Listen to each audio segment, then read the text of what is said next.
Muito bem, pessoal, nós estamos dando início, então, à nossa aula de hoje. Se eu não estou enganado, é a 14ª aula. Vou compartilhar com vocês aqui a tela. Muito bem, sejam todos muito bem-vindos. Algumas pessoas me ligaram hoje à tarde que não poderão estar nessa aula conosco ao vivo, mas vão depois acompanhar, então, pelo YouTube. Nossas aulas ficam todas gravadas e depois você tem o acesso no canal. Pastor Samuel, Oi, eu revisei as aulas todas, desde a primeira, e a terceira está faltando, né? a terceira tá faltando? Eu vou olhar depois lá, tá? Beleza. Tá bom. Então, a gente disponibiliza depois, se você perdeu ou quiser assistir novamente, está lá no YouTube, num canal fechadinho para você poder assistir, tá? A intenção não é que seja uma produção de cinema, mas que fique a aula ali disponível para que você possa rever e tirar qualquer. Olha, eu recomendo, viu? Porque eu estou ouvindo só, né? No trabalho e tal. Então, você consegue assistir 2, 3 aulas de uma sequência. E é muito interessante porque você presta atenção, né? Na verdade, não é que você não ouviu, você ouviu, mas talvez escapou da mente. E aí, quando você ouve assim novamente, fica muito bacana de assimilar, bem bacana mesmo. Obrigado. Vamos começar orando? E aí eu vou dar uma breve resuminho do que nós falamos semana passada, que a gente falou a respeito, começou a falar a respeito de transtorno, e foi a partir daí que Freud começou os estudos da psicanálise, e aí a gente engrena então nesse assunto aí. Vamos lá, vamos orar. Pai, nós te louvamos, bendizemos o teu santo nome. Eu quero te agradecer, ó Deus, pelo dom da vida, por tudo aquilo que o Senhor é, por tudo que o Senhor faz. Eu quero te louvar e agradecer pela vida de cada um dos meus irmãos e irmãs aqui comigo nessa noite, aqueles que ainda entrarão, aqueles que não poderão. Enfim, Senhor, nos abençoa nessa noite com mais esse estudo, nos ensina um pouco mais e nos ajuda, Senhor, a usar no nosso dia a dia, seja aconselhando, seja fazendo sessões de terapia ou na nossa vida comum, diária, do nosso dia a dia, que a gente possa colocar em prática todas essas ferramentas que o Senhor tem nos ensinado, que o Senhor tem nos abençoado para que nós possamos aprender, ó Deus. Assim eu oro, pedindo que o Senhor nos direcione no nome de Jesus. Amém. Então, nós começamos na semana passada, então, a respeito dos transtornos, como Freud começou essa coisa toda. Embora a gente não tenha começado com transtorno, nosso curso nós começamos falando a respeito do consciente, pré-consciente, inconsciente, depois nós passamos pelas fases psicossexuais. Conseguiu colocar para gravar aí, amor? Conseguiu? E certifique, porque depois não tem como tá gravando, tá? 3 minutos e 56. Tá jóia, então tá. Só conferindo se tá gravando aqui, muito bem. Como eu falava, então, aí a gente passou pelas fases psicossexuais da criança, do ser humano, depois a gente falou sobre o complexo de Édipo, depois a formação do superego no indivíduo e tal, os períodos, e a gente foi trabalhando todos esses temas até chegar então nos transtornos. Aí o assunto do transtorno foi como tudo começou, foi como Freud começou. O que estava acontecendo lá no final do século XIX e na transição para o século XX é que muitas mulheres estavam desenvolvendo, demonstrando enfrentavam essa questão grave aí da questão da histeria e tudo, e se pensava um monte de coisa naquela época a respeito disso. Um grupo de médicos achava que era encenação, achava que elas estavam simulando, que elas eram farsantes e tal, mas Freud e um outro grupo de médicos daquela época resolveram estudar mais a fundo, sentir empatia por aquelas mulheres naquela época, lá como eu disse, no final do século XIX, lá em Viena, na Áustria, lugar onde nasceu o próprio Freud,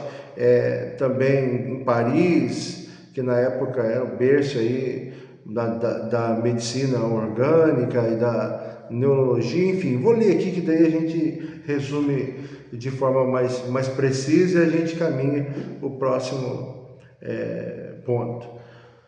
No final do século XIX, então em Viena e Paris, a medicina orgânica e a neurologia enfrentavam um grave impasse ético e científico. Pacientes, em sua grande maioria mulheres, apresentavam quadros severos de paralisias de membros, de cegueira temporária e contratura musculares, afasia, que é a perda da fala, e também elas geralmente tinham casos graves de convulsões, tá? Convulsões violentas, tá? Então, quando os médicos eles examinavam a anatomia do sistema nervoso dessas pacientes e não encontravam nenhuma lesão orgânica, nenhuma lesão que pudesse justificar esses sintomas, então a medicina naquela época, que era pautada, que estudava mais a questão material e não conhecia muito ainda dessa questão psíquica, então ela começou, a medicina, os médicos representando a medicina, começaram a rotular essas mulheres como simuladoras, como farsantes ou acometidas de alguma fraqueza moral, né?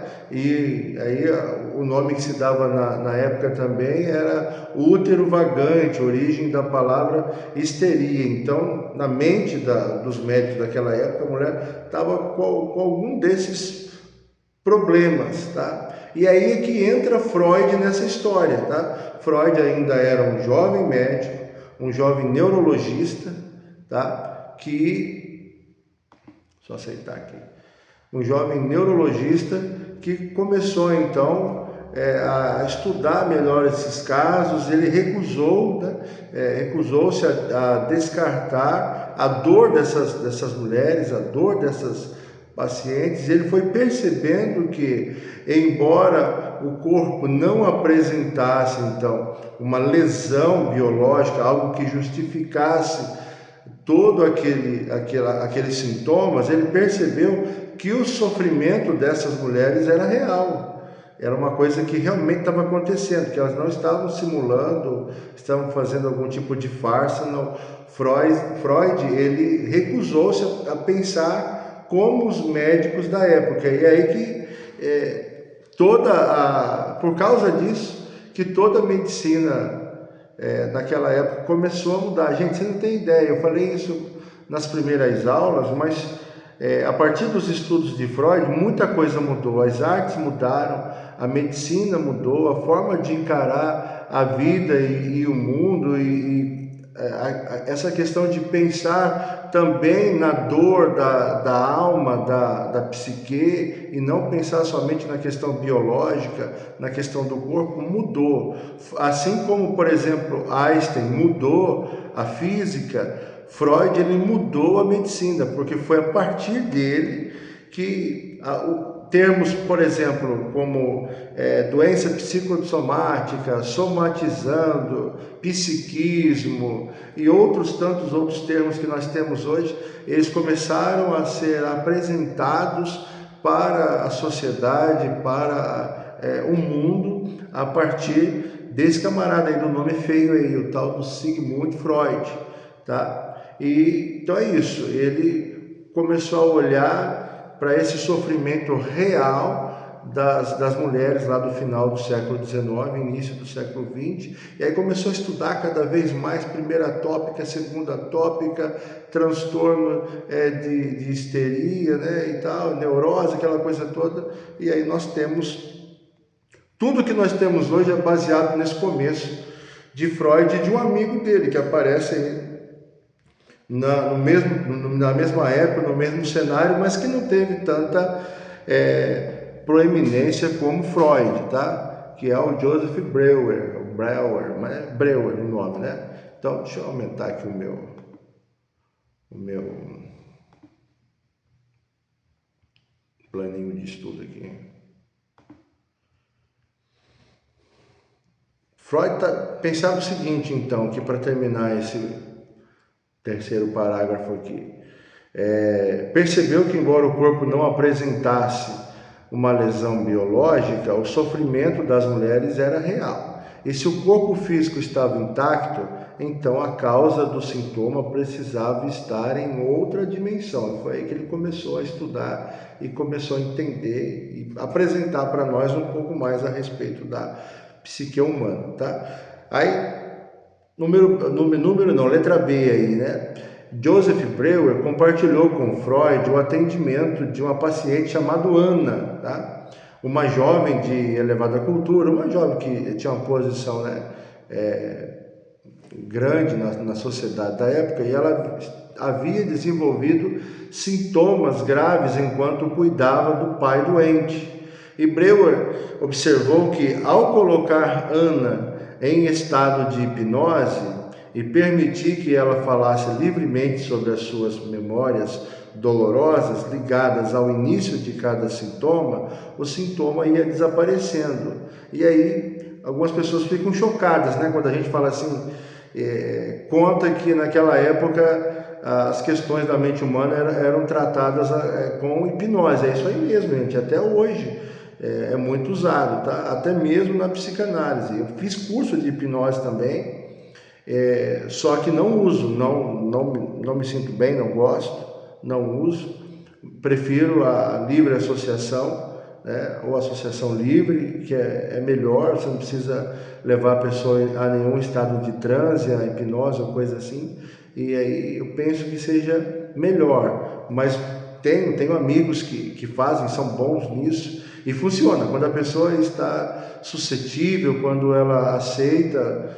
o tratamento através de hipnose, dá certo. Eu aqui não gosto, não uso, e chego a nem recomendar, mas no caso dele sei que é uma pessoa séria, é um pastor também da igreja presbiteriana do Brasil, lá de Sorocaba, um cara muito bom, fantástico a forma com que ele usa a hipnose, mas enfim, eu não faço, embora já tenha estudado. E aí, então, conforme as sessões de hipnose lá do Joseph e a Ana iam acontecendo, a cada sessão ele ia percebendo que o sintoma ia desaparecendo. E a própria Ana, a paciente do Joseph, denominou esse processo de talk cure, né? Que é a cura pela fala, eu acho que é assim que se diz, né? Ou chimney sweeping, que é a limpeza de chaminé. Ela demonstrou que a fala possuía um poder desobstruidor ao expressar a emoção reprimida ligada ao trauma, tá? A carga afetiva era liberada e aí a gente chama esse processo então de catarse. Eu falei um pouquinho na aula passada a respeito de catarse, tá? Aí, o abandono, então, letra C, o abandono da hipnose e o nascimento da associação livre. Freud identificou três limitações fundamentais na hipnose. Então, na mente de Freud, ele pensou bem, estudou bem, analisou, pensou, não, tem 3 pontos fracos da hipnose. Então, ele começou a entender e pensou o seguinte: nem todos os pacientes eram suscetíveis ao transe hipnótico. Então, eu tenho lá um amigo que é do lado de Sorocaba, que é pastor, que faz a hipnose, mas ele sabe que nem todo mundo é suscetível ao transe hipnótico. A pessoa tem que querer, a pessoa tem que estar aberta a isso, senão é perda de tempo, tá? Então ele percebeu isso. Segundo, os sintomas frequentemente retornavam ou migravam para outra parte do corpo após algum tempo. E eu quero depois que vocês me digam por que isso acontece. Vamos pensar depois junto. E terceiro, a hipnose mantinha uma dependência passiva do paciente em relação ao médico e cobria a resistência do ego ao invés de resolvê-la. Tá? Então, nem todo paciente é suscetível ao transe, os sintomas às vezes retornavam ou iam para outra parte do corpo depois de algum tempo e às vezes o paciente ele começava a manter uma relação, né, de dependência passiva com o médico. Por quê? Porque a hipnose cobre, engana a resistência do ego, a resistência da vontade, ao invés de resolvê-la. Funcionava quase que como um mecanismo de defesa, então não resolvia o problema do ego reprimido. Então, uma pergunta para nós: por que naquela época ou hoje os sintomas frequentemente retornam para outra parte do corpo ou migram para outra parte do corpo após algum tempo depois da sessão de hipnose? Mesmo vocês nunca tendo feito hipnose, por que vocês acham que isso acontece?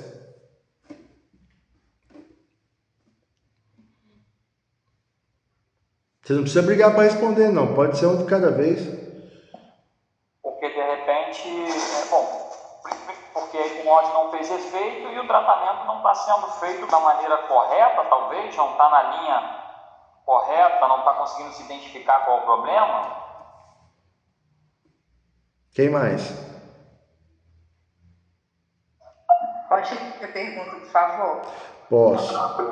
Por que os sintomas frequentemente da hipnose retornam ou migram para outra parte do corpo após algum tempo?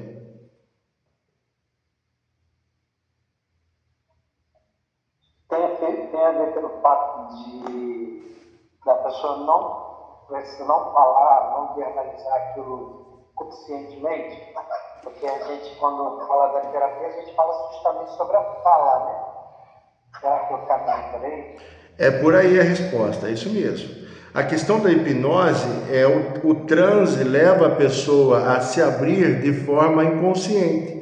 Ela tá falando do trauma, está sendo conduzida pelo hipnotista, pelo terapeuta, só que a mente dela está em transe. E aí que está a diferença da associação livre para a hipnose. Na associação livre, a pessoa ela está revisitando o trauma? Está. Só que ela está consciente no processo do qual ela está contando ali o seu conteúdo psíquico, diferente da hipnose. A hipnose leva a pessoa primeiro a um transe, né? Eu estou liberando vocês do transe aí, tá?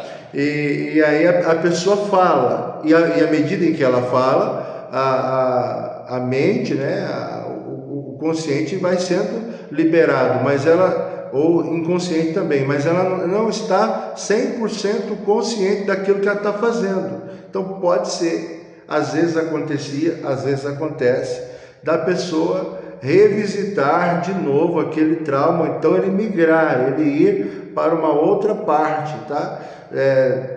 Voltando de uma forma aí, psicossomática em alguma área do corpo, como uma alergia, uma tensão, uma dor, uma crise de ansiedade, enfim, coisa assim.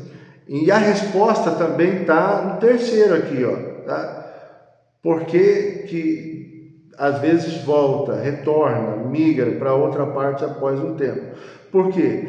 Porque às vezes cria uma relação de dependência do paciente com o médico ou com o analista, o terapeuta, por conta dessa cobertura que o transe faz a respeito da resistência do ego. O que é o ego? O ego é a vontade, aquilo que o ser humano, que o indivíduo quer fazer.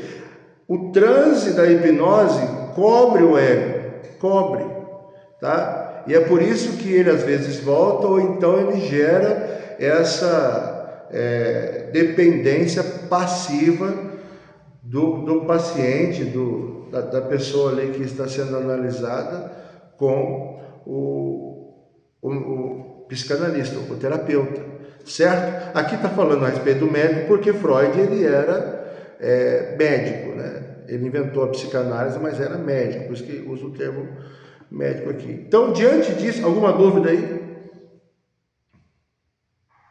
Pastor, é como se fosse, então, a pessoa, é como se, assim, a hipnose, ela trouxesse, ao invés da melhora, é como se a pessoa estivesse vivendo um pesadelo.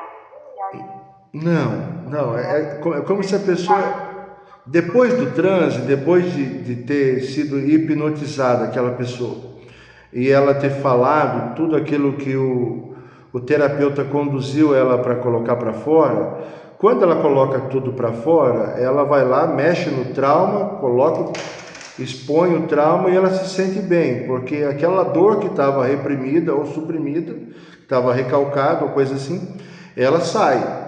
Só que é um processo quase que inconsciente, porque a mente dela está em transe. Então, no primeiro momento, fica aliviada, dá tudo certo, fica bem. Só que à medida que sai do transe e vai vivendo de novo situações que gatilhos possam ser disparados, frequentemente aquilo volta de um outro jeito, de uma outra forma, a dor volta de uma outra forma no corpo, entende? Por quê? Porque não foi algo consciente, é por isso que, a gente vai entrar agora no outro parágrafo, é por isso que Freud desenvolveu a associação livre, para a pessoa poder falar todas as coisas que ela queira falar, contar todos os traumas que ela quisesse contar, de forma consciente, porque ele entendia que dessa forma, então, o risco desse trauma voltar, ou desse gatilho novamente ser disparado, ele não acontecesse, ou se acontecesse, de uma forma bem menor, tá? Então,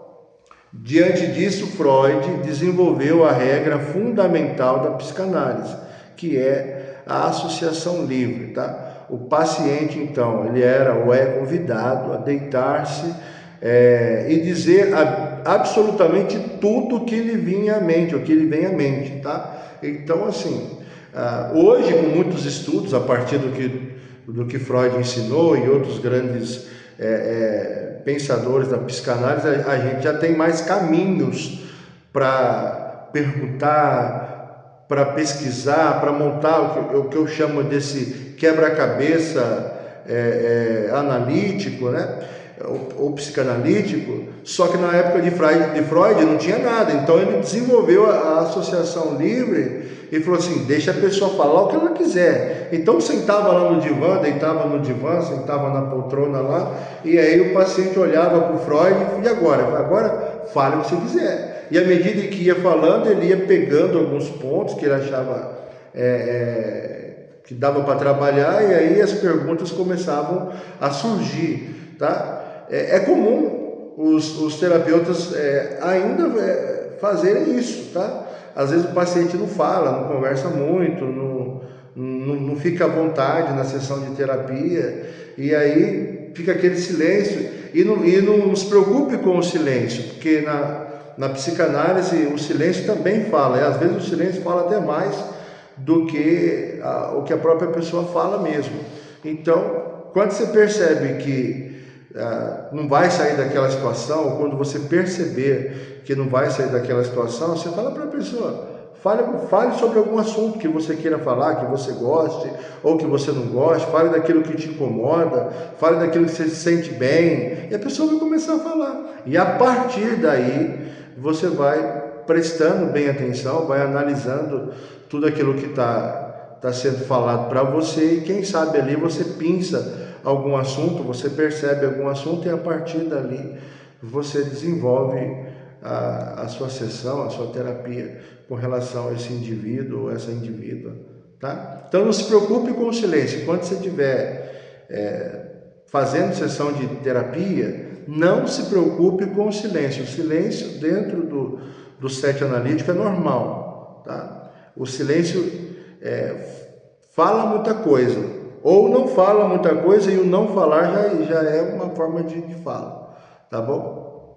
Então, O paciente na associação livre, ele era convidado então a se deitar, né, e dizer absolutamente tudo aquilo que lhe vinha à mente, sem filtro moral, sem julgamento, sem a preocupação de manter uma lógica formal. Freud descobriu que a mente não é composta apenas pela consciência lógica. E essa é a diferença de muita gente que vem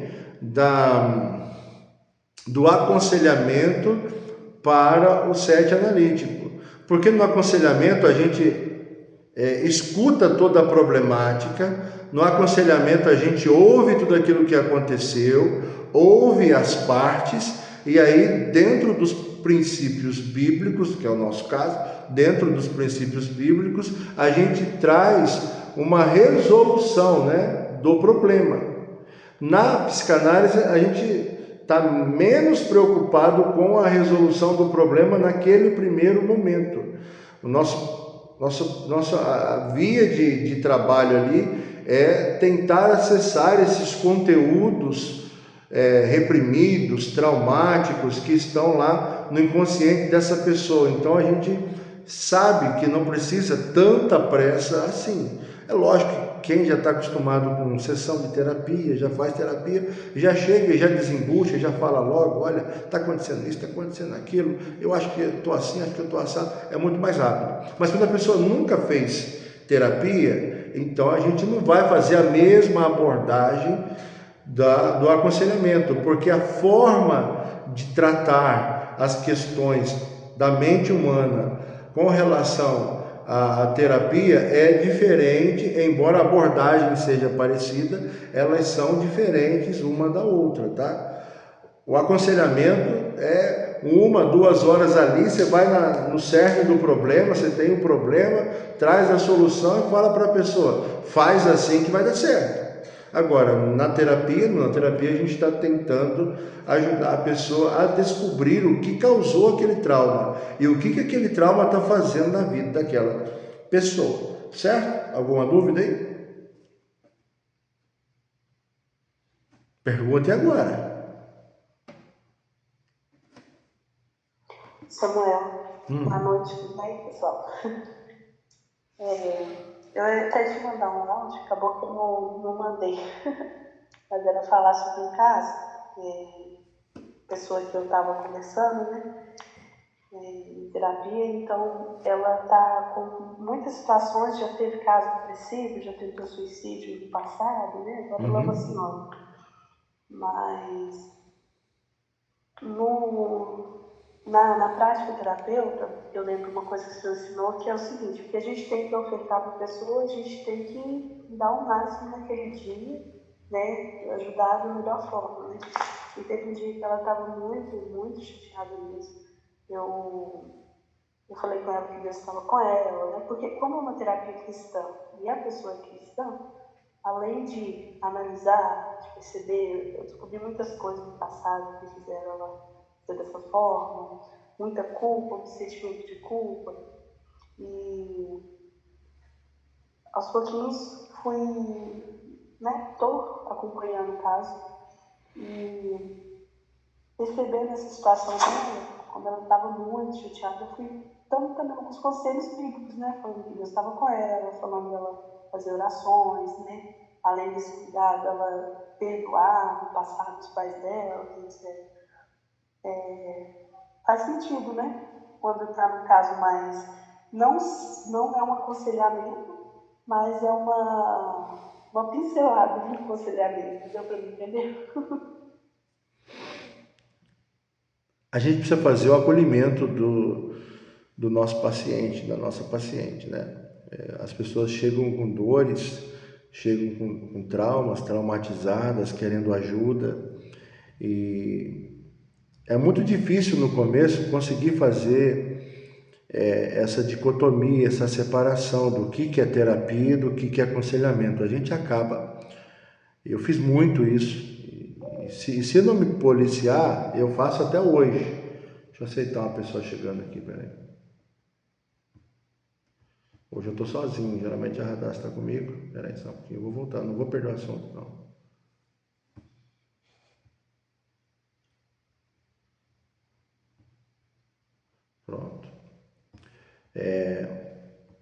Eu fiz muito isso, e sendo um policial eu faço ainda hoje, de sair das bases da terapia e entrar nas bases do aconselhamento, porque o aconselhamento não é só dizer o que a pessoa tem que fazer.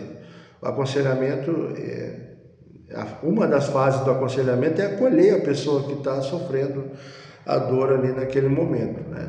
E se nós estivéssemos fazendo esse curso a partir de uma faculdade, como foi, por exemplo, o caso da pastora Amanda, que hoje está conosco aí, eles não iam falar isso pra gente, não iam falar. Não, você tem que só focar na terapia, aquela coisa toda, mas eu tenho já há alguns anos visto, né, que a terapia tem tomado tem assumido muitas vertentes. Até outro dia eu falei, a gente tem terapia holística, a gente tem a terapia de constelação, e todas as religiões praticamente têm as suas vertentes de terapia. É que o ramo da faculdade quer ser o mais próximo o possível daquilo que é acadêmico. Não que a gente não está pensando na questão acadêmica, a gente está, mas como cristãos, como agora futuros ou já terapeutas cristãos, a gente quer ajudar os nossos pacientes. Então a gente mistura, é normal, Ana Carla, a gente misturar um pouco daquilo que é terapia, aquilo que é psicanálise pura, né? A partir de Freud aí, depois outros pensadores, né? Tem Lacan, tem Melanie Klein, tem um monte, tá? E aí a gente acaba misturando. Eu penso que é o seguinte, a gente não pode comprometer a nossa análise, mas a nossa terapia é cristã, é Deus na veia, tá? É Deus na veia. Então, assim, as pessoas...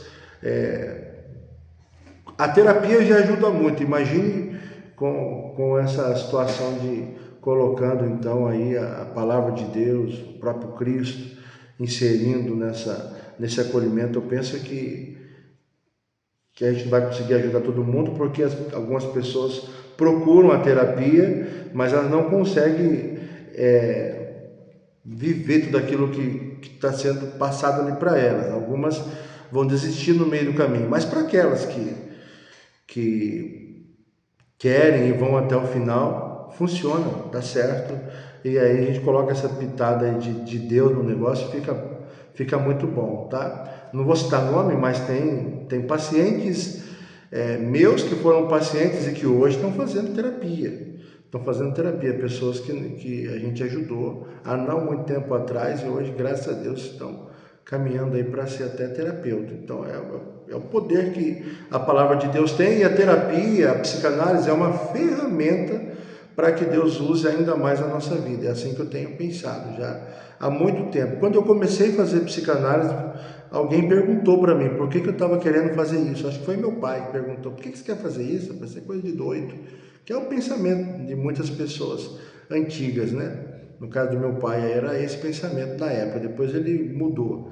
Eu falei: não, isso não é coisa de doido, isso é coisa de gente que quer tratamento, que quer melhorar, que quer que a mente não só evolua na questão do conhecimento de si mesmo, mas quer acabar, ou pelo menos diminuir os traumas. Então, tem gente que ainda pensa que procurar um terapeuta, procurar um psicólogo, procurar um psicanalista, procurar um psiquiatra, um neurologista é coisa para doido, e não é, tá? O ramo da medicina que mais cresce no mundo é o ramo da mente, são as especialidades voltadas à mente. Então, se a gente se debruçar nisso e aprender a cada dia mais, e não ficar só... E é um conselho que eu vou dar para vocês de novo: não adianta só fazer a aula na segunda-feira à noite. Tem que estar igualzinho quando a gente está na igreja. Se a gente disser que é crente, mas não ora, mas não lê a Bíblia, mas não faz jejum, mas não vai no culto, não adianta nada. Terapia é a mesma coisa, a gente precisa mergulhar nela. Minha esposa está aqui comigo hoje aqui, ó, ela direto é vídeo na internet, é vídeo no YouTube, é livro disso, é livro daquilo, e aí ela vê um negócio, ela mostra para mim, eu vejo o negócio, mando para ela, a gente está estudando o tempo todo. Se for para aprender um pouco a respeito de psicanálise só na segunda, aí você vai ser só um entusiasta, um curioso do assunto, mas se você quiser ser um terapeuta mesmo, é todo dia inserindo aí doses diárias todo dia, né, de conhecimento, tá bom? Mas a gente no começo é mais difícil de fazer essa separação, mas vai desse jeito mesmo, você vai ficar fera, vai ficar craque, já tá, né? Obrigada. Então Freud, gente, descobriu que a mente não era composta apenas pela consciência lógica, contei aqui no material. O sintoma corporal histérico era uma conversão. O que é conversão? Ia de um ponto para o outro, é uma conversão.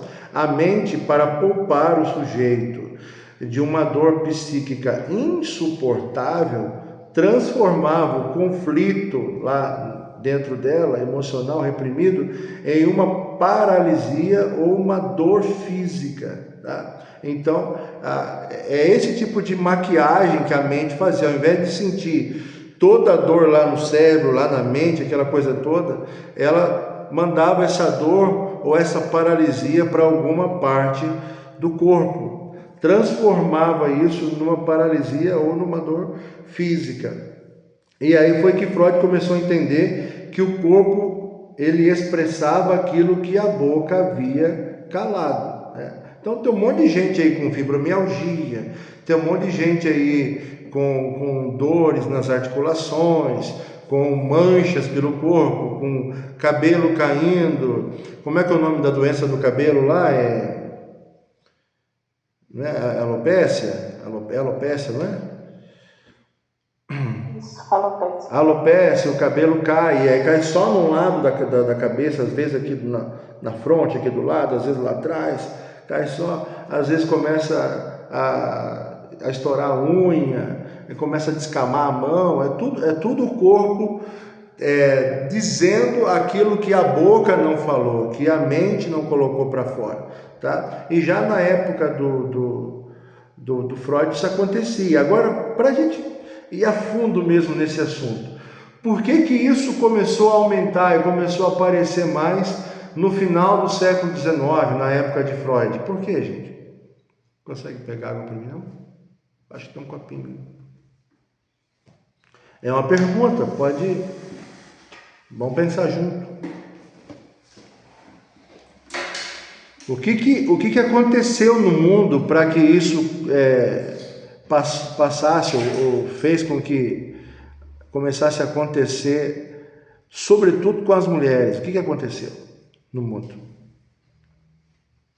Por que antes, no século XVIII, XVII, XVI, existia algumas coisas assim, mas era bem menos?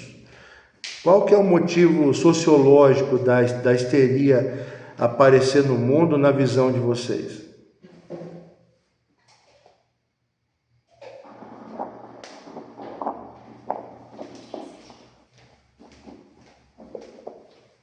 A mulher não podia se expressar, né? Porque senão estaria atrapalhando a família, vamos dizer assim. O conceito antigo de família era bem esquisito, algumas coisas. A mulher consegue se expressar. Vai. Não, pode falar. A mulher começou a conseguir se expressar agora no século XX. E isso começou no século XIX. E isso é um dos motivos, mas não é o mais forte disso daí, não. Por que as mulheres começaram a ter essa neurose, sobretudo a histeria, esses quadros, né, de paralisia e de catarse e de conflito emocional? Por que isso aconteceu? Por que isso aí virou uma epidemia? A sobrecarga? Hã? A sobrecarga da mulher? De trabalhar fora, família, casa. Mais alguém? Eu também pensei isso, eu acho que foi esse desequilíbrio da ordem, né? Que é o homem trabalha, a esposa em casa, e aí começou essa alteração. As mulheres saíram, não davam para tudo dele, não sei. Muito bem, mais ou menos isso. No final do século XVIII, houve uma migração em massa das pessoas que trabalhavam nos campos, na zona rural, para os grandes centros, sobretudo na Europa. E aí aconteceu o que na história a gente chama de Revolução Industrial. Então, tanto o homem quanto a mulher, eles saíram da zona rural, saíram lá do sítio, da roça, da fazenda, do pedacinho de terra lá que eles plantavam e colhiam e sobreviviam daquilo ali, e cuidavam do gado, da ovelha, do boi, enfim. E aí foram ambos trabalhar na cidade, né, dentro das fábricas. Só que o homem, ele já tinha uma rotina de acordar às 5 da manhã e trabalhar até 4, 5 da tarde e fazer, naquela época, eu estou falando da época histórica, não estou sendo machista, só para você entender. E aí o homem, ele ficava mais a cargo do trabalho que era considerado muito duro, aquela coisa toda, e a mulher ficava mais em casa, ainda que o trabalho de casa seja duro também, fosse duro, mas não era na mesma intensidade daquilo que o homem vivia no campo, aquela coisa toda, a distância para ir fazer as coisas, a distância para voltar, não tinha carro, nada disso, era, né, no lombo do cavalo, ou a pé, coisa assim, enfim. E a mulher, ela mudou completamente depois da Revolução Industrial, ela mudou completamente a forma de trabalhar e a forma de dialogar com o mundo, perdão. E aí o que acontece? E além de tudo ainda assumiu uma segunda tarefa, porque a mulher saiu da zona rural e lá ela fazia as questões, geralmente, não é 100%, mas geralmente fazia as questões mais de casa, do cuidado dos filhos, e aí ela veio para os grandes centros, veio para Londres, veio para Paris, veio para tantas outras cidades onde as fábricas começaram a serem construídas, só que ela não deixou o primeiro ofício, que era de ser dona de casa e mãe dos filhos, e ainda adquiriu mais uma tarefa ainda, que era trabalhar nos grandes centros. Então essa pressão toda, ao longo de algumas décadas, começou a aparecer na sociedade ali mais para meados do século XIX, mais para o final do século XIX. E aí é nessa época então que aparece o Sigmund Freud aí, que percebe essa dor da mulher. A mulher tinha que trabalhar em turnos de 12, 13, 14 horas, chegar em casa ainda e fazer comida, limpar a casa, cuidar da criança, aquela coisa toda, cuidar do marido, enfim. A mulher já há alguns séculos, né, 2 pelo menos aí, fazendo uma jornada tripla, quádrupla, e que os homens não me ouçam, mas estava tudo errado desde aquela época já, né? E é o que a Ana Carla falou, a sociedade era assim, se desenvolvia assim, e é por isso que as mulheres começaram a sentir primeiro toda essa questão aí na psique, e foram desenvolvendo todos esses sintomas aí, sobretudo a neurose histérica, tá? Então é por isso. Hoje em dia a coisa tem, né, está sendo mais tendenciosa, uma tendência do homem ajudar mais em casa, da divisão das tarefas, aquela toda. Na verdade, quase que a questão da procura por terapia não é que é igual, a mulher ainda procura mais, porque a mulher tem menos problema com a medicina do que o homem. O homem não procura muito porque o homem, a rigor, não vai em médico mesmo. E também, se não vai em médico, não vai em terapeuta. Mas enfim, a procura hoje, se antes era de 10 para 1, hoje é de 10 para 5. Enquanto 10 mulheres procuram a terapia, uns 4, 5 homens procuram. Mas na época lá de Freud, só as mulheres procuravam, os homens não procuravam, porque não era um problema para a sociedade masculina da época, certo? Alguma dúvida? Ô Samuel, aproveitar que eu estava pensando, eu conversei com minha mãe isso hoje, e tem uma conhecida nossa, que ela tem reclamado que o marido não está ajudando em casa, que não sei o que, porque ela trabalha fora também, né? E na visão bíblica, né, a mulher é designada a fazer as coisas de casa, não é que só ela precisa fazer essas coisas, que deve fazer essas coisas, claro que não, até porque são seres humanos, precisam se alimentar, precisam arrumar a casa para morar, limpar o banheiro, etc. Mas o feminismo tem atrapalhado muito, muito mesmo, porque a mulher não entende o privilégio que é de servir. Não é que ela é obrigada a fazer tudo sozinha e sobrecarregar. Tá dando para me entender, né? Uhum. Mas na cabeça da mulher feminista, principalmente, até dentro da igreja, as mulheres ficam muito contra os maridos nesse sentido, assim, quando não o marido não ajuda, aí fica aquela brigaiada. Uhum. A gente tem que tomar cuidado só para não entrar na teologia, e daí o assunto rende. Mas é o seguinte, o problema do feminismo é que ele não só quis colocar a mulher em igualdade com o homem, mas o feminismo diz o seguinte, nós não precisamos de homem para nada. Esse é o problema. Esse é o grande problema, não é igualar os direitos, não é dar as mesmas chances e uma ajuda mútua na questão das tarefas e tantas outras coisas. O problema do feminismo não é esse, o problema do feminismo é que nós não precisamos dos homens. Pode perguntar para qualquer militante feminista, ela vai dizer isso, eu não preciso do homem para nada, isso não é verdade.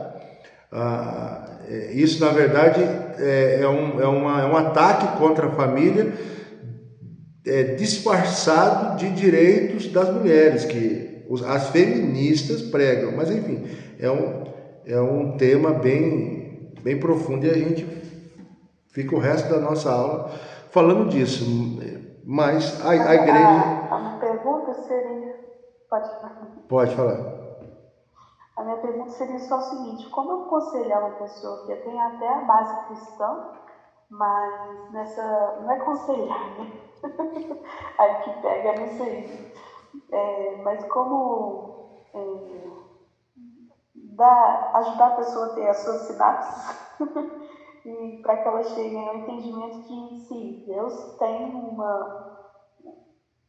dá habilidades para a mulher que não dá para o homem e vice-versa, né? E pode ser aprendidas durante o tempo, mas que a princípio é isso aí, né? Você vai ter que realmente fazer as coisas do lar e o homem vai fazer as coisas de fora, sei lá, fazer compra, não sei. Se a gente for fazer terapia de casal, por exemplo, e o casal for cristão, fica fácil, porque a gente vai nos fundamentos bíblicos, mesmo que fazendo terapia, e vai explicar o papel do homem e o papel da mulher falando biblicamente. Mas se a gente tiver que fazer o aconselhamento de um casal não cristão, como que... Essa é a pergunta, eu entendi, né? Como que a gente vai ajudar esse casal a entender o papel do homem e o papel da mulher? A gente vai ter que ir na biologia. A biologia mostra a diferença do homem, a diferença biológica do homem, a diferença biológica da mulher. Depois a gente vai ter que ir na sociologia, na formação do mundo, e aí entrar na história, explicar, olha, o papel dos homens durante a história sempre foi esse, o papel da mulher sempre foi esse, porque é um caminho. Porque se a pessoa, assim como a exemplo da hipnose, se a pessoa não estiver querendo realmente aprender e a mudar, nada do que você fale vai fazer ela mudar. Nada do que você explique, nada do que você ensine vai fazer ela entender, né? Então, assim, por exemplo, quando eu quero falar a respeito de drogas, dando uma palestra para jovens e adolescentes, o que eu faço? Não adianta entrar em alguns assuntos que não vão fazer sentido para eles. Geralmente eu pego alguém muito famoso que teve um fim trágico com relação às drogas, e aí eu falo, olha, esse aqui é um exemplo, tá, de pessoa bem sucedida, e coloco no telão e tal, e mostro o vídeo, aquela coisa toda. Aí eles mesmos falam, mas professor, você falou que esse é um exemplo, mas esse cara aí, essa menina aí, ela morreu de overdose, ela só usou droga durante a vida, não produziu nada e tal, e tudo. Ou então era talentoso, era talentosa e acabou morrendo. Eu falo, então vocês conhecem a história dele? Eu pensei que vocês não conheciam. Então ele não é bem sucedido, ela não é bem sucedida? Não é. É trágico o fim. Aí, a partir dali, eu mudo um conceito e aí eu entro no assunto. Então a gente precisa aprender a fazer isso, a gente precisa quebrar um paradigma quebrar paradigma, mudar conceito para daí entrar no assunto. Entende? Então tem que usar de estratégia. Porque a famosa reprogramação mental. É isso daí, tá? A gente usa quase que um PNL aí, uma programação neurolinguística. Primeiro você concorda com a pessoa, depois você faz ela mesma mudar uma opinião a respeito do assunto, e a partir dessa mudança, aí você começa a trabalhar o conceito verdadeiro, tá? Quando a gente olha para a sociedade como um todo, acredite em Adão e Eva, ou que veio do macaco, desde que o mundo é mundo, a mulher tem um papel na sociedade e o homem tem outro. É agora, de 200 anos para cá, menos do que isso, é que a coisa se igualou. E aí a gente sai das questões de machismo, feminismo, nem entra nisso, e vai falando a respeito dos papéis. A primeira aula de introdução à psicanálise que eu tive, lá em 2012, foi uma professora que me deu aula a respeito, nem crente não era, nem cristã não era, fumando um cigarro atrás do outro lá, mas ela falou, porque foi feita uma pergunta para ela, não fui eu, mas foi feita uma pergunta para ela, onde ela teve que responder, e ela respondeu verdadeiramente, falou assim: professora, por que as famílias dão errado? Por que as pessoas elas desenvolvem traumas? Ela respondeu, ela falou assim, porque o pai não está sendo pai, porque a mãe não está sendo mãe, porque a família está toda bagunçada, porque a criança está crescendo sem pai, ou a avó que está criando essa criança, porque o pai foi embora e a mãe teve que trabalhar fora, e aí esse menino, essa menina vai crescer, vai pular ou não vai viver de forma correta as fases psicossexuais, porque o pai não vai estar lá para fazer o interdito no complexo de Édipo, e aí essa criança vai ter uma má formação do superego e tal. Então ela explicou tudo certinho, e ela não era nem cristã, tá? Mas a maioria dos cursos de psicanálise hoje não ensina assim, que para agora o que está sendo ensinado é o que? É que cada família tem um escopo, cada família tem uma forma de se relacionar com o mundo e tudo e tal, mas quando a gente vai no indivíduo, o menino que cresceu sem a figura do pai, ele desenvolve trauma. A menina que cresceu sem a figura da mãe desenvolve trauma. O menino que cresceu sem a figura da mãe desenvolve trauma. E a menina que cresceu sem a figura do pai desenvolve trauma. Então, se essa criação foi muito rígida, ou se essa criação foi muito solta, tudo isso vai comprometer de alguma forma a formação psíquica dessa criança lá na fase adulta. Só que eles falam de forma individual, eles não juntam tudo e sintetiza como a professora lá de 2012 falou, entendeu? Então assim, Deus, é que a gente não está fazendo aconselhamento, mas Deus tem um plano perfeito para o casamento, Deus tem um plano perfeito para a criação de filhos, para a formação dos nossos filhos da fase infantil, adolescente, jovem, adulta. Só que o que estragou tudo isso? A gente tem a resposta. O que estragou tudo isso foi o pecado. E agora a gente está tentando fazer o quê? A gente está tentando fazer uma colcha de retalho, costurando tudo de novo, do jeito que está dando, para a gente chegar em algo que possa cobrir as pessoas, algo que possa acolher, esquentar as pessoas, mas cenário perfeito é só depois mesmo da regeneração completa, tá? Não tem o que fazer.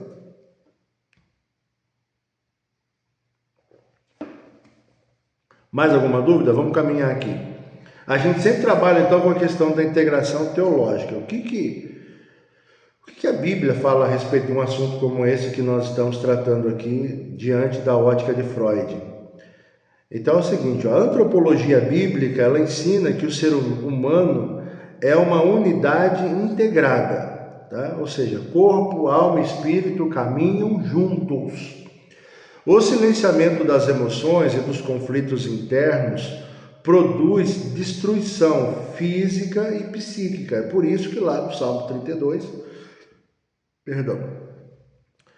verso 3 e 4, está retratada a seguinte dinâmica, o salmista dizendo: enquanto eu me calei, ou enquanto eu calei os meus pecados, os meus ossos envelheceram pela minha dor, pelo meu rugido todo dia. Então, o salmista aqui ele descreve exatamente o mecanismo da conversão, da somatização, como que um trauma ele sai lá da mente e vai se alojar lá no corpo para que a mente não sofra aquela dor, aquela consequência, tá?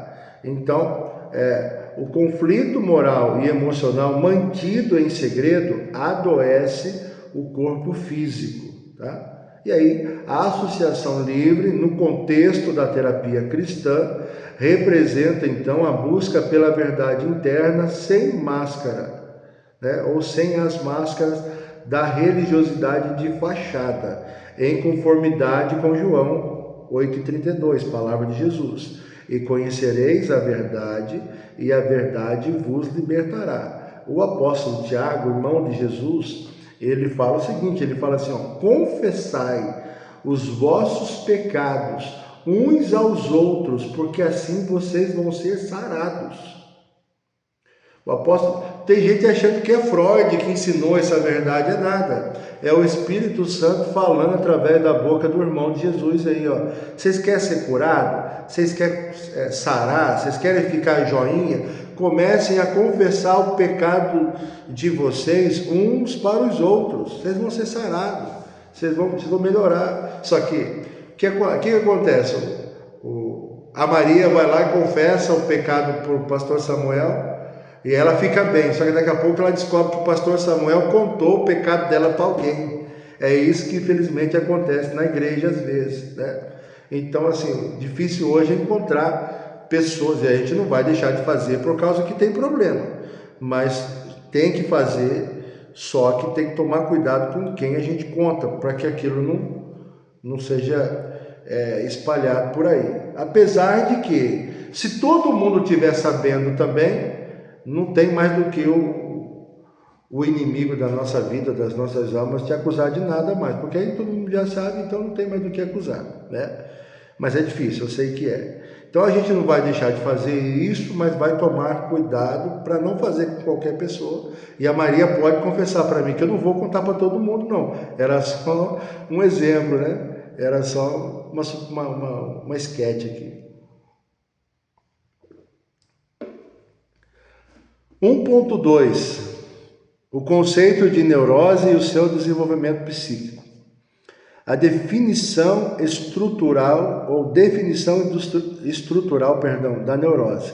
Na psicanálise freudiana, a neurose não é considerada uma loucura, tá? Então, um indivíduo ou uma indivídua que está passando por um processo de neurose não é louco, não é louca. Para de falar, fulana está neurótica, é louca. Não é, está errando, tá? E também não identifica, não é por si só denominado uma falha de caráter, tá? E o que é então? É uma tentativa de arranjo e defesa da mente, tá? O neurótico ou a neurótica é aquela indivíduo ou indivídua que mantém o teste de realidade intacto, ou seja, sabe quem é, reconhece o mundo externo, cumpre as regras sociais, mas está vivendo em constante conflito e sofrimento interno, tá? Então é por isso que a pessoa que está desenvolvendo um quadro de neurose precisa de acolhimento, precisa de ajuda. Ela tem consciência de tudo que está acontecendo com ela. E ela não é mau caráter, e nem louca, nem louco. Mas está vivendo nesse conflito e nesse sofrimento interno.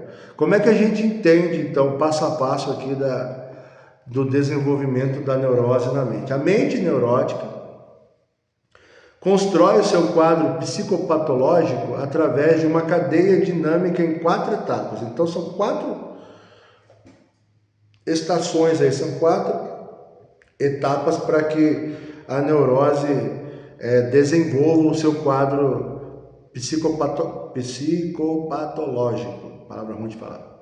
Então, primeiro acontece um conflito psicossexual primário ou uma experiência traumática, tá?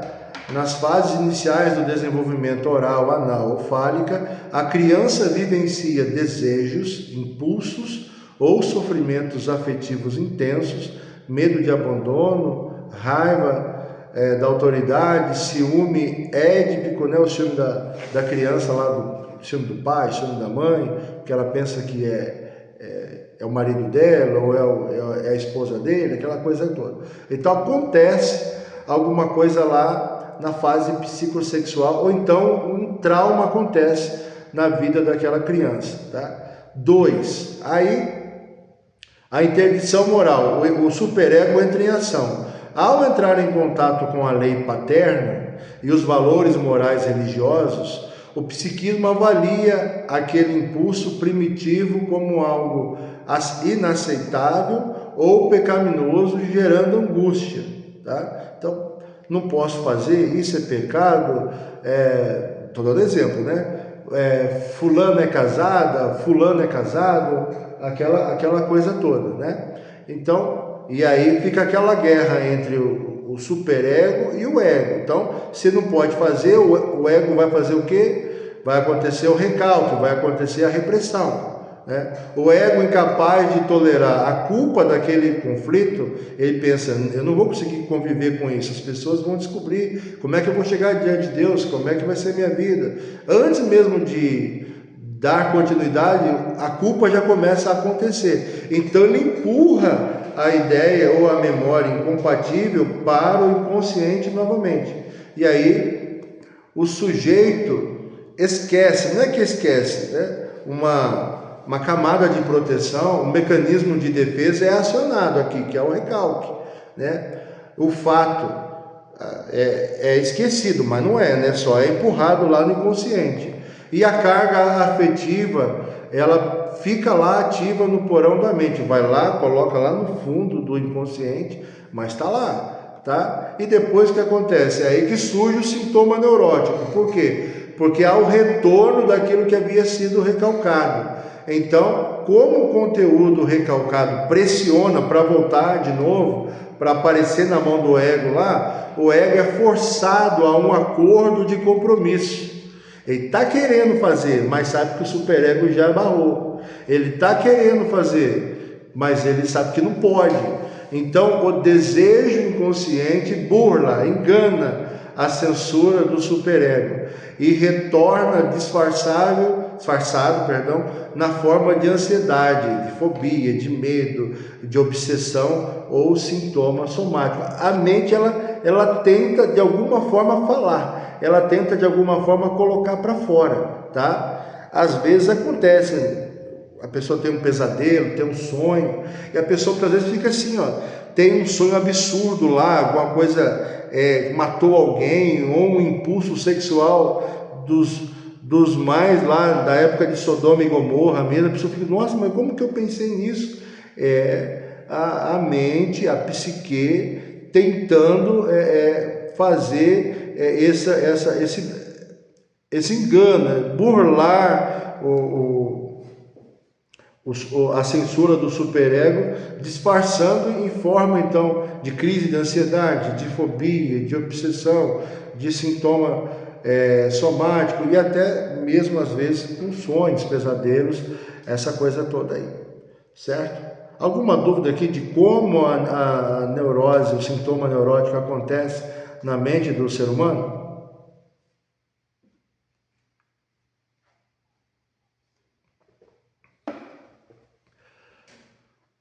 Pastor Amanda, quer falar alguma coisa? Concordar, discordar? Não, estou gostando muito. Aqui, gente, eu não tô falando nesses 4 passos aqui do sintoma neurótico para ele surgir no quarto. Eu não estou falando que desde lá da infância, da fase psicossomática, das fases psicossexuais da criança, já está acontecendo, não é isso. Veja, toda criança, todo indivíduo passa pelas fases psicossexuais. Ninguém pula do bebezinho que está mamando no peito para ser humano adulto, certo? Então, a pessoa, o indivíduo passa pelas fases psicossexuais, o indivíduo passa pelo complexo de Édipo, o indivíduo, aí mulher ou homem, né? Passa pela formação do superego e se torna quem ele é, o eu dele. Tem um livro que fala o eu siontico, é isso aí, a pessoa, quem ela é. E aí lá, geralmente na fase mais adulta, então alguma coisa vai acontecer que vai disparar um gatilho e vai levar a pessoa lá nessa fase psicossexual ou nesse trauma, e aí os 4 passos aí do sintoma neurótico vão acontecer, entendeu? Tá? Não é que desde, então presta atenção, não é que desde a fase psicossexual isso daí está acontecendo, não é isso. Eu vou dar um exemplo. A criança nasceu, mas a mãe foi embora. Aí a avó ficou cuidando e a avó não tinha, né, não tinha como dar leite de peito, aquela coisa. Até foi lá no banco de leite, pegou leite materno para a criança poder tomar, mas deu a mamadeira no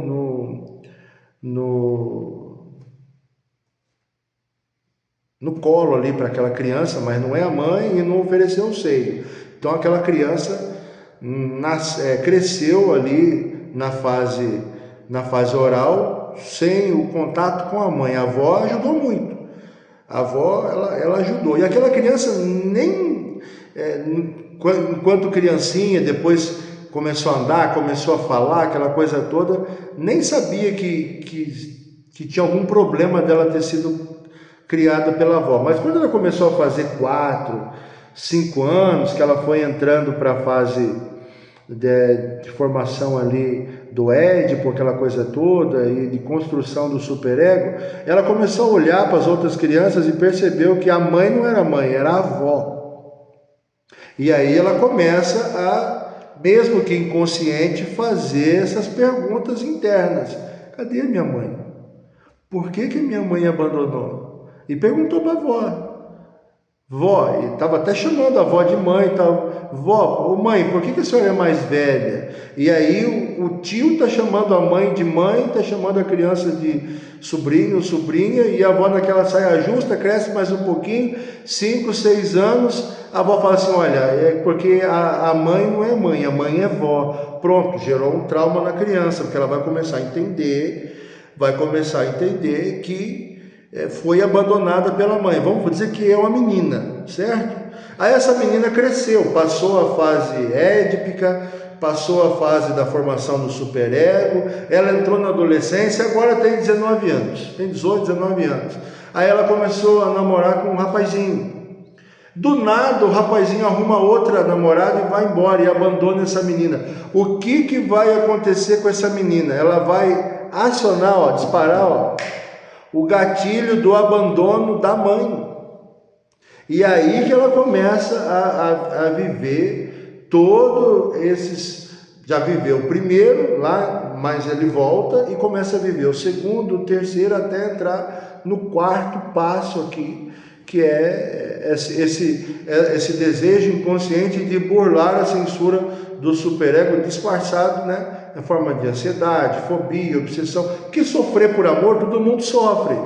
A pessoa que foi abandonada, a rigor, ela vai sentir tristeza, né? Vai sentir dor de luto até porque a pessoa amada foi embora. Mas no caso dessa menina de 19 anos, ela estará sofrendo novamente toda a dor da rejeição que ela sentiu da mãe quando descobriu que a avó não era mãe, a avó era avó e que a mãe havia abandonado. E é aí que acontece, é aí que recalca, é aí que o ego ele se torna incapaz de tolerar aquele conflito, e a menina ela vai pensar um monte de coisa, e pensa, gente, se falar que não pensa, a gente está mentindo. Ela pensa em tirar a própria vida, ela pensa em matar o rapaz, ela pensa um monte de coisa, não é que vai fazer, pensa, imagina, entendeu? E é aí que começa o transtorno neurótico, é aí que começa esse problema aí, tá? É mais ou menos assim que vocês imaginam também? Conseguiram entender? E nessa fase da neurose, pastor Samuel, vão ser utilizados também pelo paciente aqueles mecanismos de defesa? Vão. Integração, projeção, podem vir todos juntos, um de cada vez, a gente vai ter que saber identificar também, depende do paciente. Então, mecanismo de defesa não é em si uma neurose, certo? O mecanismo de defesa é um mecanismo de defesa. Mas um dos mecanismos de defesa que o sintoma neurótico usa geralmente é o recalque, é a repressão, certo? Porque ela não quero sofrer, eu sei o que vai dar, eu penso coisa que é horrível e isso é contra a minha religião, é contra o que eu aprendi com a minha avó, então eu vou recalcar. E aí o ego está querendo trazer de volta, porque é uma coisa que precisa ser resolvida. Então ele faz o quê? Ele faz esse acordo forçado de compromisso, é o número 4 aí, ó, tá? Como o conteúdo recalcado pressiona para emergir, para voltar, o ego é forçado a negociar. Como que ele negocia? Então ele burla o superego e aí ele vem disfarçado em forma de ansiedade, fobia, obsessão, sintomas somáticos e sonho. Falta sonho aqui também, tá? Xiste também, tá? A pessoa ao invés de chorar dá risada, a pessoa ao invés de dar risada chora, tá? É o xiste. Tá bom? E aí, assim, todo o sintoma neurótico vai desenvolver a repressão? Não, mas a maioria sim. Tá? A maioria sim. Agora, uma coisa é repressão, outra coisa é sintoma neurótico. Nem sempre um tem a ver com o outro, ok? Nem sempre os dois estão caminhando junto aí. Vamos aqui, ó, formas clássicas da neurose. Aqui eu estou dando só a passada, depois você pega cada um lá, mesmo na IA, mesmo na inteligência artificial. Pesquise as formas clássicas da neurose e outras que possam existir, tá bom? Então, histeria, neurose de conversão, conflito psíquico reprimido é deslocado e expresso diretamente no corpo ou através de crises emocionais intensas e busca dramática por afeto, certo? Então, por que a histeria foi a maior das causas de neurose no século XIX, na virada para o século XX? Além do fato das mulheres, então, estarem nessa nova dinâmica de vida, do lar e de trabalho, essa coisa toda. O que causava essa histeria?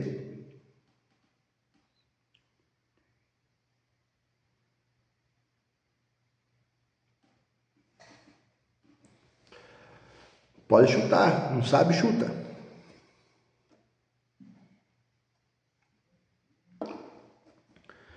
Pense, gente, pense comigo aqui. Se lá no campo já era difícil fazer todas as coisas que a mulher fazia, quanto mais depois, quando houve a migração para os grandes centros urbanos, certo? Como eu disse, os homens eles continuaram vivendo da mesma forma, o que mudou foi o endereço. O homem trabalhava bastante e continuou trabalhando bastante. E a mulher? A mulher triplicou, quadriplicou o trabalho. Aí, além da questão sociológica, começou a acontecer também, e aí nós somos todos maduros aqui para falar sobre isso, certo? Ninguém vai ficar escandalizado aí não. Aconteceu também que as mulheres começaram a ter problemas de ordem de relacionamento íntimo. Cansada, exausta, né?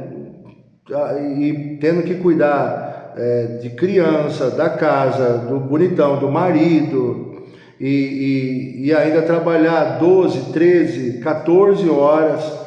Como é que ia lidar com isso? Como é que ficaria? Como é que iria ficar a questão da intimidade da mulher naquela época? Estava em frangalhos. A coisa não estava ruim, a coisa estava muito ruim.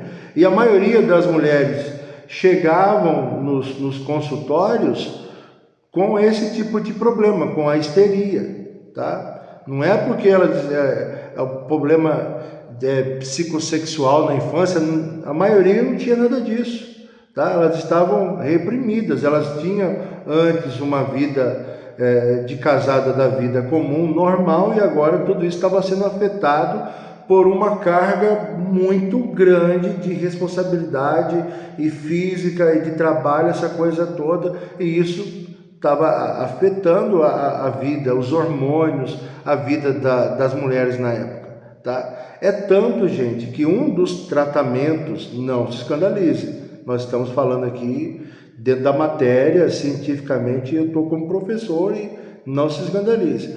Um dos tratamentos para a histeria na época de Freud era o estímulo, né? Um estímulo que se fazia, os médicos faziam na genitália feminina para que ela de alguma forma chegasse ao orgasmo e aí pudesse colocar para fora toda aquela repressão, tá? Tem filme a respeito disso, tem conteúdo, não vou entrar a fundo nesse assunto não, mas tem filme, pode pesquisar que você vai ver o filme, não sei, você vê aí, mas tem conteúdo na internet explicando tudo isso daí, tá? Só colocar assim, ó, explique para mim, só colocar no Google lá, explique para mim o que é histeria e como aconteciam a questão da neurose histérica na época de Freud. Ele vai explicar para você tudo dentro da questão científica, lá você vai entender, tá?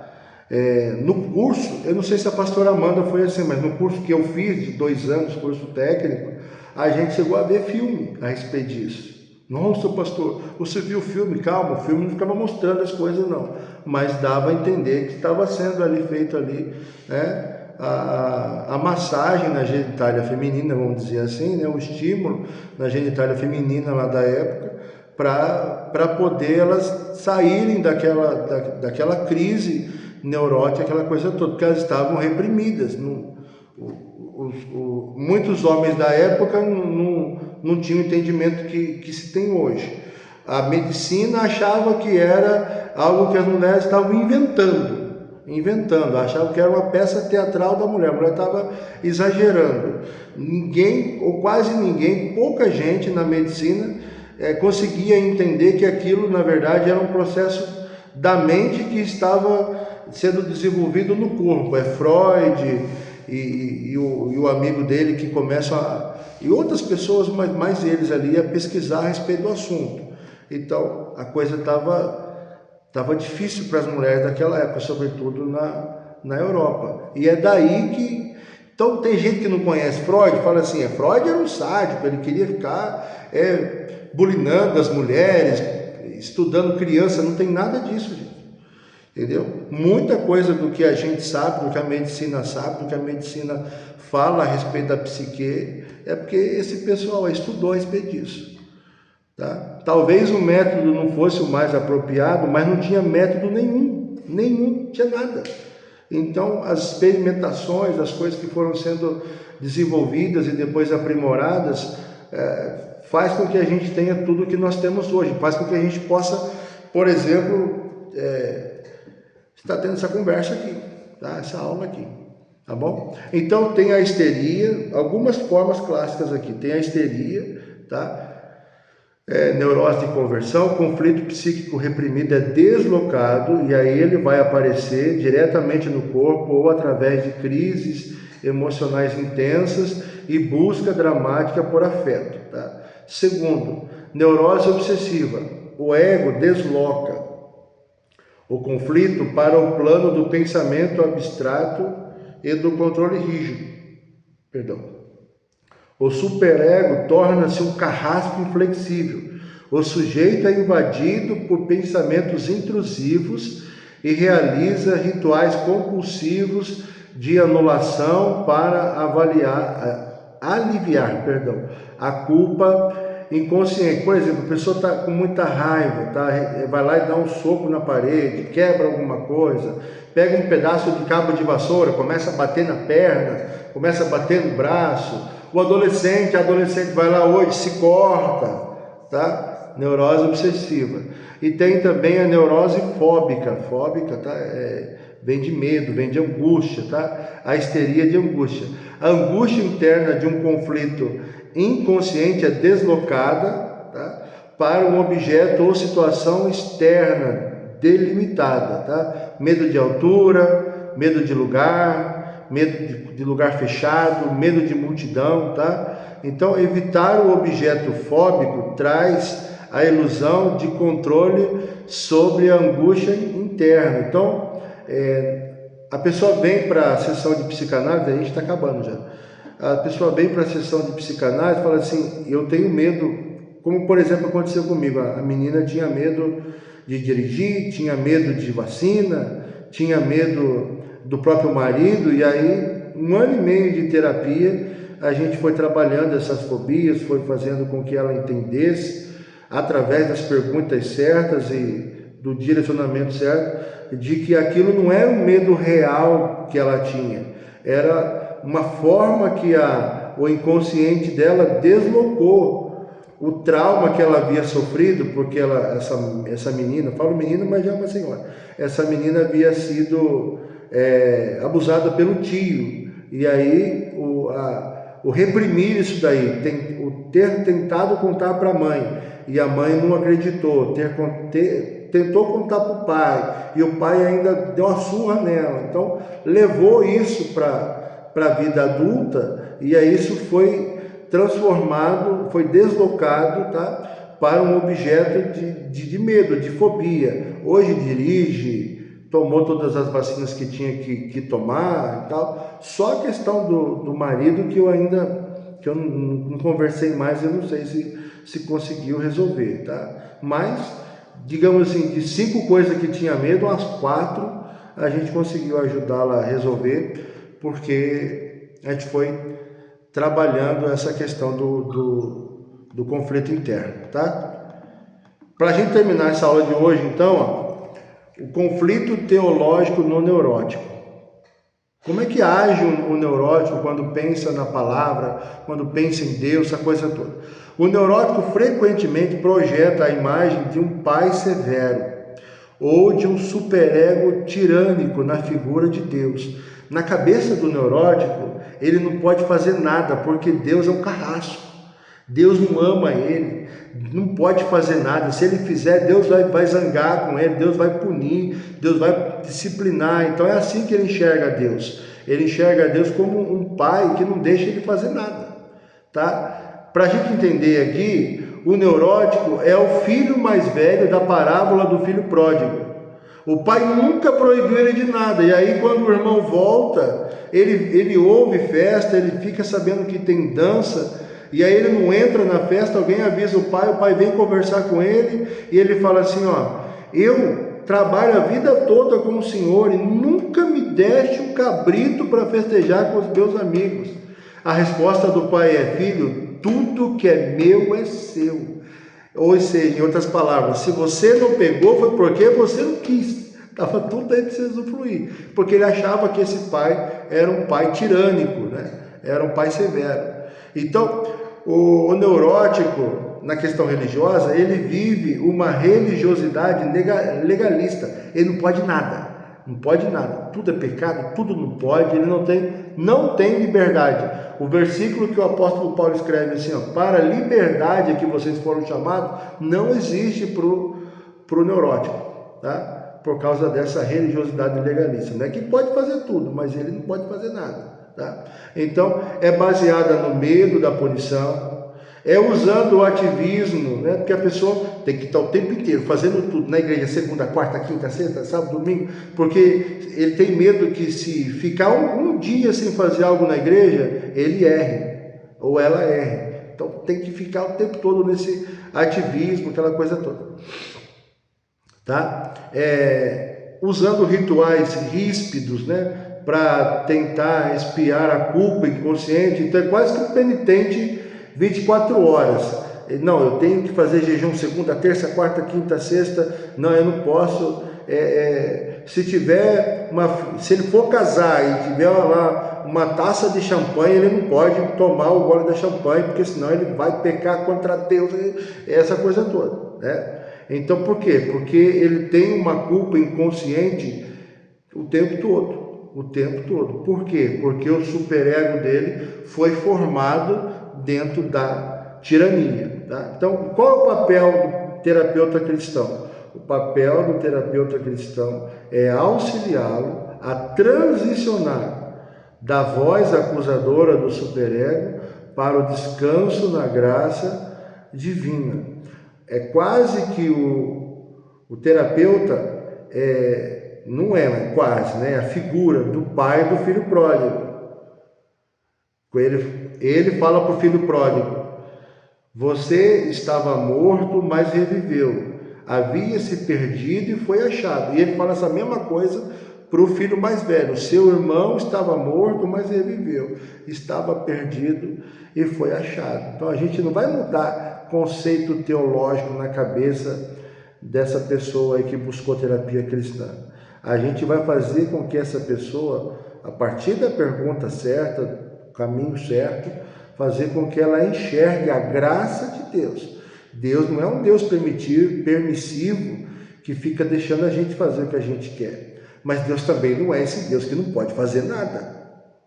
Não pode fazer nada, não pode fazer nada. Não pode... A pessoa não é feliz, a pessoa não é livre, a pessoa está vivendo num conflito neurótico 24 horas, como eu disse no começo. Certo? Então, alguma dúvida? Muito bom, aula como sempre. Devagar. Tem um amigo, foi sexta-feira que eu vou buscar meu filho no curso dos adolescentes, e aí um amigo dele falou assim: filha, eu fui fazer como se fosse uma dancinha, né? De um negócio de Pixel, né? Que essas crianças e adolescentes estão tudo fazendo. E aí ele falou assim: fui fazer isso pro meu pai e ele me deu um tapa na cara. Aí ele falou que eu estou invocando demônio. Aí eu falei para ele assim: me abstenho do direito de comentar. Falei assim: eu não vou comentar sobre isso. Aí ele falou que meu pai falou que se eu fizer de novo ele vai arrastar minha cara no chão, não sei não. Nossa, Deus. Aí eu falei: prefiro não comentar, Lucas. Falei assim com ele. E aí encerrei o assunto. E aí eu cheguei em casa, conversei com minha marido sobre isso. E assim, até mês passado, o pai dele estava pedindo perdão, porque ele tem 17 anos de casado. E desde que ela casou, ele está traindo ela. Uhum. E ele está pedindo perdão, e Carlinhos. E eu agora falando sobre esse tema, eu vi. Se encaixa nisso? Cortou um pouquinho. Quem que está traindo 17 anos a mulher? O pai desse garoto? O pai desse Tá. Tá vendo? Sempre a gente cai em pergunta teológica. E o pastor arranca o cabelo, bate a cabeça. Onde? O que acontece? Mas é assim. Aí a gente vai lá no mecanismo de defesa. O que está acontecendo com esse pai aí? Para ele mascarar o erro dele, ele está sendo super rígido em outra área. Lembra que a gente aprendeu isso? Lembra? Então, assim, é lógico, um erro não justifica o outro. Agora, como é que ajuda esse menino? A pergunta é essa: como é que ajuda esse menino? Então tem que acolher esse menino, que também tem assim, se você ajudá-lo, ou quando você ajudá-lo, você não vai poder falar para ele assim: estou ajudando você, mas não conta para o seu pai. Você está ensinando ele a mentir para o pai. Então, olha, é um negócio. Aí você não pode falar isso, mas você vai tentar ajudar, ou não. Você também não é obrigado. Mas digamos que você tente ajudar. Se ele falar com o pai já vai proibir de falar com você e ainda vai ser mais severo com ele ainda. Mas digamos que ele não conte. Digamos que ele não conte, você também não pediu para ele não contar, mas ele não contou e você continua ajudando esse garoto. Você vai ter que acolher esse menino e vai ter que começar a falar a verdade para ele a respeito das coisas. Não contar que o pai dele está tendo caso, não é? Eu estou dizendo, olha, por que seu pai pensa que isso é demônio? Vamos pesquisar junto? Da onde surgiu o Sig Segue? Porque com o adolescente tem que fazer sentido as coisas. Se não fizer sentido, não adianta falar como era na nossa época. Eu sei que, apesar de você ser bem mais nova, mas era assim ainda. É porque faz o que eu estou mandando. Hoje em dia não é assim. A geração de hoje, principalmente dos adolescentes, é a geração do afeto. Eles precisam entender, eles precisam sentir, para daí eles começar a respeitar e pensar igual, entende? Então, foi assim, vamos lá, vamos pesquisar o que é Six Seven, por que eles fazem isso, da onde que surgiu esse negócio de farmar aura, o que Deus pensa a respeito disso. Vamos, não só o pai, mas vamos pegar uns pensadores aí cristãos que têm falado a respeito do assunto, mas uns caras que não são religiosos assim a ponto de falar essas coisas, mas que são respeitados. Aí você começa a trazer sentido, entendeu? Porque, por exemplo, na minha época, o grande problema para mim, para os meus amigos, era o seguinte: por que você está usando? Eu não usava barba, né? Aí fala assim: você não pode usar barba, não, rapaz. Ele perguntava: por que não pode usar barba? Se existem textos que falam do precioso óleo que desce pela barba de Arão, eu não posso usar barba. Você não leu lá, não, rapaz? Que José, quando foi se apresentar diante de Faraó, ele se barbeou.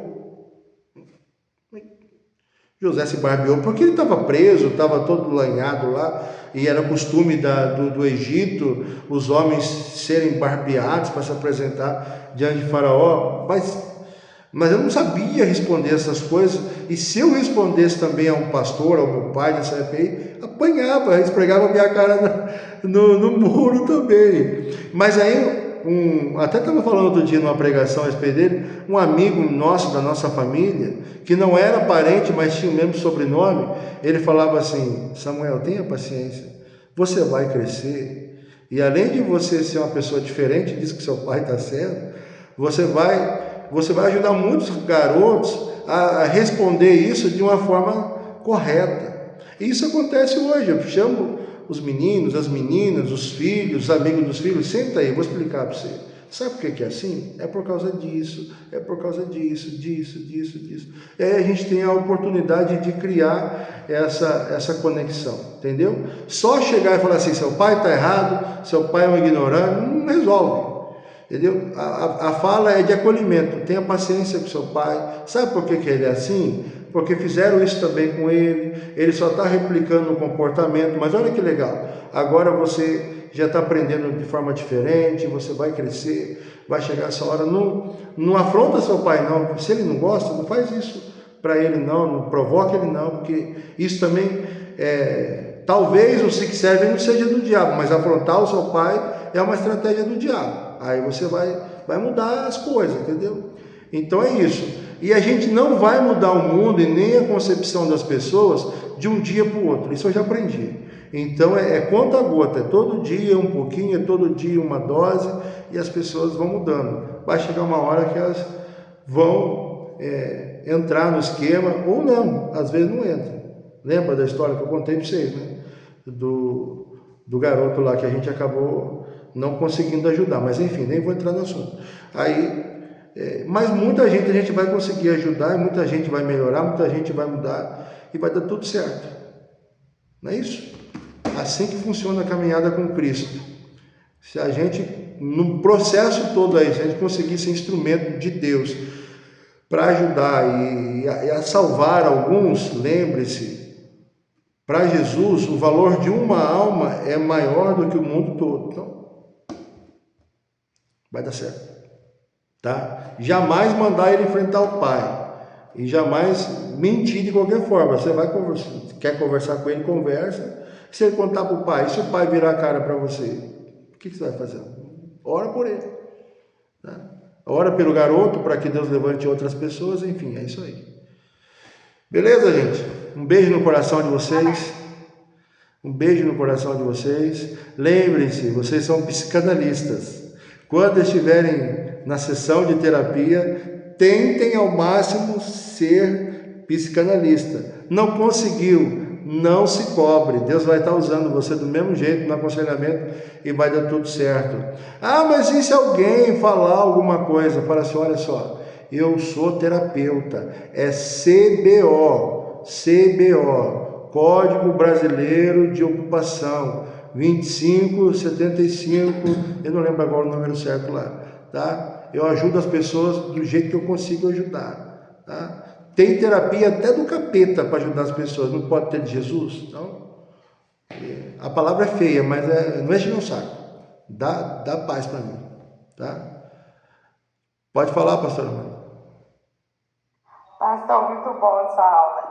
Só quero deixar aqui, eu não sei se você já passou, mas tem um filme do Freud, Além da Alma. Fala muito sobre essa aula de hoje. Um filme muito bacana, fala muito sobre a histeria, sobre hipnose, né, sobre o começo. Muito bom. Até agora eu só passei um filme para eles e só um livro. A maioria não leu o livro ainda e na primeira semana de setembro eu vou dar a prova do livro, sabe? Então eles têm de hoje, dia 17, até a primeira semana para ler o livro. Se não ler ou escutar o e-book, porque tem livro em PDF, tem e-book para poder, e-book, PDF, tem no YouTube 9 capítulos do livro lá para escutar, se não quiser ler, então tem. Eu só dei um filme para eles até agora, porque a gente tem pouco tempo, que são 6 meses só, mas depois manda para mim que eu vou colocar lá no grupo lá e eu vou sugerir a ver esse filme. Eles assistiram Nada a Esconder, esse eles gostaram, porque é uma trama, né, cheia de coisa, eles gostaram, até fizeram análise do filme, mas tá jóia. Tudo certinho, gente? Senão vai tocar o alarme aqui, porque 9h30 o alarme volta a funcionar na escola aqui. Tá? Deus abençoe. Até semana que vem. Com Deus.